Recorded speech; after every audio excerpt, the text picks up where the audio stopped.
किसान भाइयों नमस्कार। दोस्तों, गेहूं की फसल में दूसरा पानी, दूसरा खाद, तीसरा पानी, तीसरा खाद कौन सा हमको देना है ताकि हमारी फसल में कल्लों का फुटाव ज़्यादा से ज़्यादा हो, इसके अलावा ग्रोथ भी अच्छी हो। क्योंकि जाहिर सी बात है, जितने ज़्यादा कल्ले निकलेंगे उतना ही अच्छा उत्पादन होगा। और हम कल्ले बढ़ाने के लिए तरह तरह के टॉनिकों का छिड़काव करते हैं, तरह तरह के खाद का छिड़काव करते हैं, जो कि बहुत ज़्यादा कॉस्टली होता है। लेकिन मैं आपको एक ऐसा ज़बरदस्त फंडा बताने वाला हूँ जिसके 101% आपको रिजल्ट मिलेंगे, और ये सबसे सस्ता खाद है। मतलब 30 से 40 रुपए की लागत आपको पर एकड़ के हिसाब से आएगी, लेकिन इसके रिजल्ट बहुत तगड़े हैं। अब ये फंडा कब अपनाना है, क्या करना है, इसके बारे में हम डिटेल में चर्चा करेंगे। लेकिन उससे पहले एक और चीज़ मैं आपको बता देता हूँ। आप अपनी गेहूं की फसल में खाद और उर्वरक उसी हिसाब से दीजिए जितनी आपके पास सिंचाई अवेलेबल है।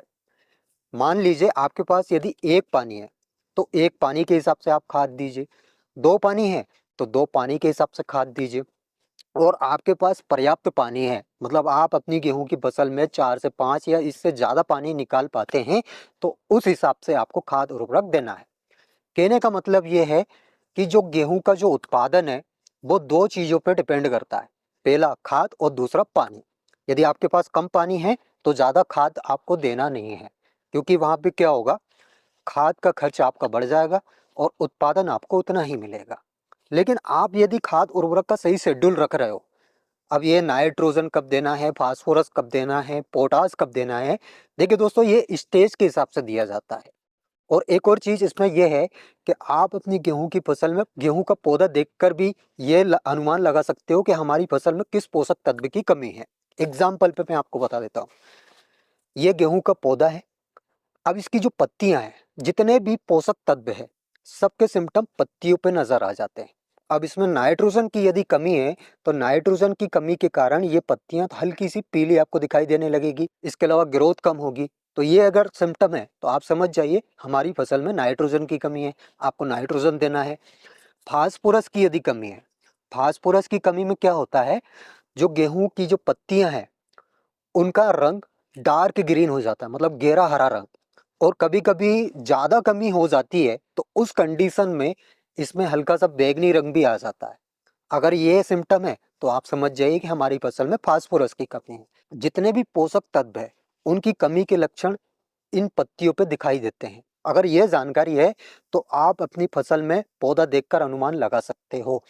अब देखिए दोस्तों, एक और चीज़ मैं आपको बता देता हूँ। दूसरा पानी कब लगाते हैं हम? 40 से 42 दिन में, टिलरिंग स्टेज पे। और पहला पानी हम कब लगाते हैं? सीआरआई स्टेज में, यानी 21 दिनों में। जब ग्राउंड रूट निकलना स्टार्ट होता है तब हम पहला पानी लगाते हैं। अब इससे पहले हमने बेसल डोज में जो भी खाद उर्वरक माइक्रो मैक्रो न्यूट्रिएंट्स दिए हैं वो किस लिए दिए हैं? ताकि हमारी फसल का जमाव सही हो सके। और फसल का जमाव यदि सही होता है तो बाद में हमको ज़्यादा खर्च करने की जरूरत नहीं पड़ती। और यदि फसल जमाव सही नहीं है, हल्की सी पीली पड़ने लगती है किसी पोषक तत्व की कमी से, या फिर आपने हो सकता है पहले कुछ नहीं दिया हो या कमी रख दी हो, नाइट्रोजन कम डाला हो, फास्फोरस कम डाला हो, पोटास कम डाला हो।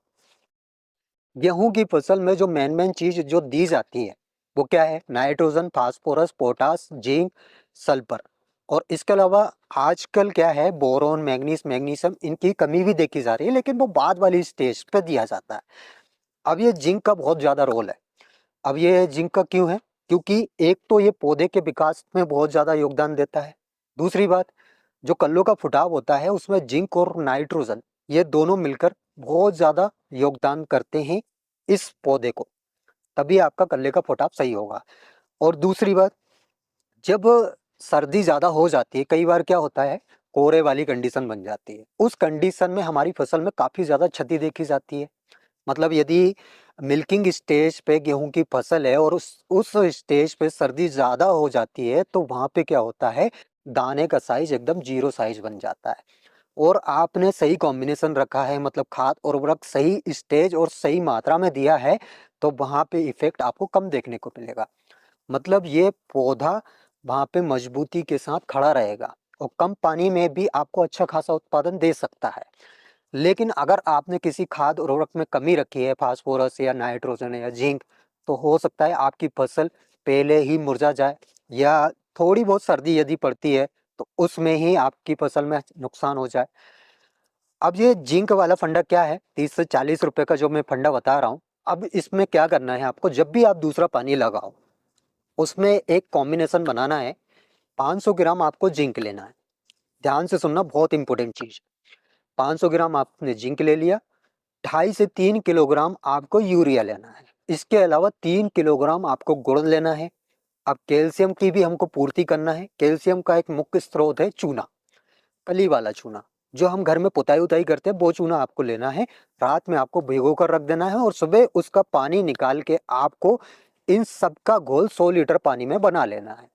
देखिए, जो जिंक मैंने 500 ग्राम बताया है, उसकी कॉस्ट मुश्किल से 30 से 40 रुपए होगी। गुड़ आपका घर पे मिल जाएगा, चूना आपका घर पे मिल जाएगा। इसके अलावा यूरिया 2.5 से 3 किलोग्राम, इन सब की अगर लागत देखी जाए तो लगभग 40-45 से ज़्यादा नहीं जाएगी, क्योंकि 10 केजी जिंक 21% वाला मुश्किल से 250 से 300 रुपये का आता है। अब ये 40 से 45 रुपये का जो हमने डोज बनाया है, 1 एकड़ के लिए बनाया है, 100 लीटर पानी में आपको 1 एकड़ कवर करना है। ये हो गया फर्स्ट डोज। अब वीडियो को पूरा ज़रूर देख लेना, इसके अलावा भी बहुत सारी चीज़ है। इसका हमने छिड़काव किया, इसमें क्या होगा, जो रुकी हुई ग्रोथ है, मतलब ग्रोथ यदि नहीं हो रही है तो ग्रोथ भी अच्छी होगी। इसके अलावा कल्लों का फुटाव भी वहाँ पे बहुत बढ़िया आपको देखने को मिलेगा। अब सेकेंड स्टेज पे, मतलब जब दूसरा पानी हम लगाते हैं, उस स्टेज पे फास्फोरस की मात्रा भी दी जाती है। अब फास्फोरस की मात्रा के लिए हम क्या करते हैं, NPK 05234 लेते हैं, जिसमें 52% फास्फोरस होता है और 34% पोटास होता है। अब NPK 05234 का भी आपको छिड़काव करना है। अब इसको आप यूरिया में साथ मिक्स करके छिड़काव कर सकते हैं। मतलब आपको नाइट्रोजन तो देना ही देना है। नाइट्रोजन 3 बार दी जाती है गेहूं की फसल में, और ये 3 बार कैसे दी जाती है, हर एक वीडियो में मैंने आपको बताया है। मतलब जो नाइट्रोजन की जो आधी मात्रा है वो बेसल डोज में दी जाती है, और जो शेष जो आधी मात्रा बचती है उसमें से आधी मात्रा पहले पानी पे दी जाती है 21 दिन की अवस्था पे, और जो उसमें से जो आधी मात्रा बचती है वो दूसरे पानी पे दी जाती है, मतलब ट्रेलिंग स्टेज 40 से 42 दिन में जब हम दूसरा पानी लगाते हैं। तो यूरिया में मिक्स करके आप NPK 05234 का छिड़काव करें। इसके अलावा अगर आपने फास्फोरस पहले नहीं दिया हो या फिर कम दिया हो, और फास्फोरस की कमी आपके यहाँ पे गेहूं की फसल में दिख रही है, तो उस कंडीशन में आपको क्या करना है, 2 से 2.5 किलोग्राम आपको DAP लेना है। अब DAP आपको रात को भिगो कर रख देना है, मतलब पानी में डाल के रख देना है, क्योंकि ये गलने में काफ़ी ज़्यादा समय ले लेता है। अब 2 किलोग्राम हमने DAP लिया है, उसका घोल बना लेना है 100 लीटर पानी में, और आप उसमें NPK 05234 भी मिक्स कर सकते हो। यदि आप फोलियर स्प्रे कर रहे हो तो उसमें भी आप दे सकते हो, उसका आपको छिड़काव कर देना है। अब यहाँ पे क्या होगा, फास्फोरस की मात्रा भी हमने दे दी हमारी गेहूं की फसल में। अब काफ़ी किसान भाइयों का मैं कमेंट देखता हूँ कि सर ये पोटास कब दिया जाता है, क्या हम दूसरे पानी पे पोटास दे सकते हैं या फिर तीसरे पानी पे पोटास दे सकते हैं। देखिए, सभी का अलग अलग काम है। जैसे नाइट्रोजन का अलग काम है, फास्फोरस का अलग काम है, इसके अलावा जिंक का अलग काम है, पोटास का अलग काम है। तो पोटास की कब ज़रूरत पड़ती है फसल में, स्टार्ट जब गेहूं की बालियों में दाना बनना स्टार्ट हो जाता है, या एक और चीज़ कि जब मिल्किंग स्टेज पे हमारी फसल रहती है, उस स्टेज पे पोटास दिया जाता है। और वो ये पोटास का काम क्या रहता है, जो गेहूं का दाने का साइज है उसको बढ़ाता है, साथ ही साथ जो चमक है, गेहूं के दाने में जो चमक आती है उसको बढ़ाता है। पोटास की सिर्फ ये दोनों ही काम है। ये लास्ट स्टेज पे दिया जाता है। आप तीसरे पानी पे आप पोटास दे सकते हो, दूसरे पानी तक आपको सिर्फ यही करना है। अब इसके अलावा एक और चीज़ मैं आपको बता देता हूँ। जैसे कई बार क्या होता है, दिसंबर के लास्ट में या फिर जनवरी के स्टार्ट में गेहूं में रस्ट काफ़ी ज़्यादा देखा जाता है। जैसे 3 रस्ट लगते हैं, brown rust, black rust, yellow rust. और कई बार ये रस्ट की वजह से हमारी गेहूं की फसल में काफ़ी ज़्यादा नुकसान भी देखा जाता है।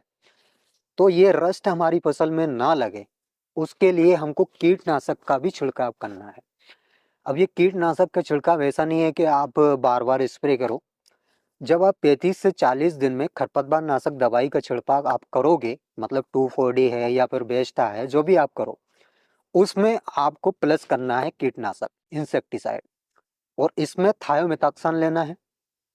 दोनों का कॉम्बिनेशन आपको बना लेना है। ऐसा नहीं है कि आपको अलग अलग स्प्रे, दोनों आप मिक्स करके छिड़काव कर सकते हो।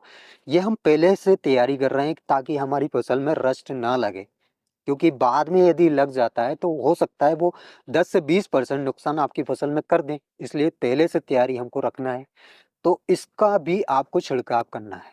देखिए दोस्तों, आप मार्केट से ये कल्ले बढ़ाने के लिए या फिर ग्रोथ बढ़ाने के लिए जो भी माइक्रो मैक्रो न्यूट्रिएंट्स या जो भी टॉनिक लाओगे, बहुत ज़्यादा कॉस्टली पड़ेगा। और हमारा सीधा सा टारगेट ये रहता है कि हमारे किसान भाइयों को कम खर्च में ज़्यादा से ज़्यादा मुनाफा मिले। इसके लिए हम हर संभव प्रयास करते हैं, और मैं वही चीज़ें बताता हूँ जो मैं खुद प्रयोग करता हूँ या मैं अपनी फसल में खुद डालता हूँ, जिसके 101% रिजल्ट मिलते हैं। हमारे किसान भाई हजारों रुपए एक कुंडल में खर्च कर देते हैं।